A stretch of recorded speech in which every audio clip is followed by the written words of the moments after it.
Bismillah ar-Rahman ar-Rahim. So now inshallah we finish off the khabar, we're moving on to insha. So before we go on to the text, this is the text we discussed today inshallah. Before we go on to that, I want to draw your attention where we are. So in the beginning, the muqaddimah, we discuss what? Fasaha, and we discuss balagha. Yeah? Finished. Then we said it's ilmul ma'ani, and we said ilmul ma'ani, there are how many? The 8 babs and a khatima. So now in al-bab al-awwal, we finish what? Al-Qalam al-khabri. And what we're moving on to now? Al-Qalam al-Insha. This is where our discussion is at the moment. Okay? You understand? Okay. So moving on now, we see insha. As I said to you, insha means what? That where you have a sentence where your objective or your purpose is not to give information, rather is to seek something or carry out or bring something into existence. Now if you look at all of these, they have described or categorized the insha, the jumla insha'iyya, into 2 types. One is insha al-Talbi. Insha al-Talbi. The second is insha وغير الطلبي. So insha is more focused rather than giving information on a command or a question. Could you say it like that? The khabar is to give information, and insha is when you're not giving information. So then what are you giving then? You're giving a command. You're giving a command, you're seeking information, you're carrying out transaction, you're creating praise. I'll explain as you go along. So the first type of insha is this, and this is our discussion. This is not coming in balagha. We don't discuss that in balagha. Okay? I'll explain to you. So we're discussing these. Amr, al-nahyu, al-istifham, والتمني, and النداء. These are all talab. Why? When you have an amr, what do? Talabul? You're seeking the action. That's talabul fi'l. Insha al-talabi. Al-nahi, you're also seeking what? That the action not took place. That's talab. Istifham, you're doing what? Talabul ilm. So that's tamanni, you're doing talab. That I wish something would happen. And nida, you're also calling somebody. So all of these are insha al-talabi. Make sense? So all of these insha are called talabi, where you're seeking something. But these are not discussed in the end of the insha section. He just mentioned that these are not linked to insha, so we won't discuss them. But I'll just briefly run through them. I'll do that one last. Tawajjuh. What does tawajjuh mean? If I say, somebody says, ah, or uff. وَلَا تَقُلْ لَهُمَا أُفٍّ.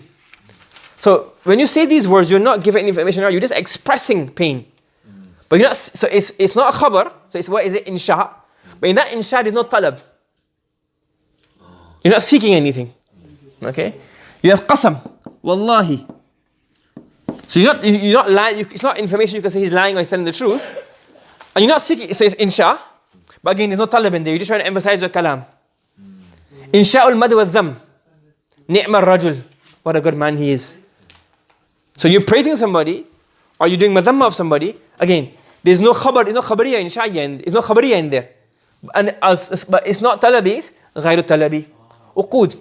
You say, for example, in a nikah, you'd have an act of nikah, tazawwajtuha, qabiltuha. Or you're doing a transaction, qabiltu al-bayt, yabi'tu, washtaraytu. So when you say, you want to buy this? You say, yes, buy now. You bought it, I buy. You want to buy this? Yeah, but I'll take it. So you say, I'll take it. What's that? That's not a khabar, is it? You're actually initiating a transaction then. But it does not have a talab. You're not seeking anything. So all of these are what? Insha ghayr talabi. Amr takween, for when Allah says kun. Allah is not seeking anything. Allah says something be, He's making it occur. He's not seeking, if I say to you, if'al. You got a choice in it, if you do ijlis or not ijlis. If I say ijlis. So it's up to you if you do ijlis or not ijlis. When Allah says something kun, so what happens? It does. So it's not exactly a normal amr, but it's amr takween. Okay? And I'll probably discuss it at the end in a bit more detail. But these are not discussed in much detail at all. And these are called al-insha ghayru talabi. And they're not part of the discussion of balagha at all. And these are the ones we can go into in detail. Al-amr, al-nahyu, al-istifham, al-tamanni, and al-nida. So you understand? So there are 2 types of insha. And this is what he's discussed. This is what the author is discussing. This is what the author is discussing in here.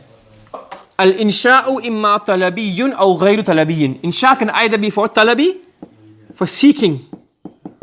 Seeking, we can say requesting. Or it will not be talabi. Non-talabi, meaning it doesn't have those elements. Correct? فالطلبي ما يستدعي مطلوبا غير حاصل وقت الطلب. What طلبي mean? طلبي means to يستدعي is to seek.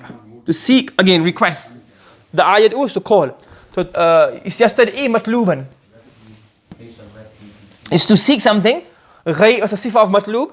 غير حاصل, which is not acquired وقت الطلب, at the time of talab. So when at the time you're doing this insha, you don't have it. So for example, if I want to say to you, ijlis, julus doesn't exist from you, so I want julus to come into place. I say, ma ismuk, I don't have the knowledge of your ism, so I want to acquire the knowledge of your ism. Istifham. Okay. وغير الطلبي ما ليس كذلك. And غير الطلبي is that which is not, when you don't seek something. Okay. Like an aqd. I'm buying this, or I accepted my marriage, or wallahi, tallahi, qasams. Okay, and as I said, he discusses these in detail. الأول meaning الطلبي يكون بخمسة أشياء. And طلبي comes about in 5 ways. الأمر والنهي والاستفهام والتمني والنداء. And in all 5 of them, we'll go into detail inshallah. Yeah? Any questions? You got it? Pardon me? مطلوب. استدعى مطلوبا. مطلوب. I said مطلوبا, when you seek something desirous or an objective. مطلوب is an objective. An objective or an aim. An aim, a goal, a target. يستدعي. Any other questions? No?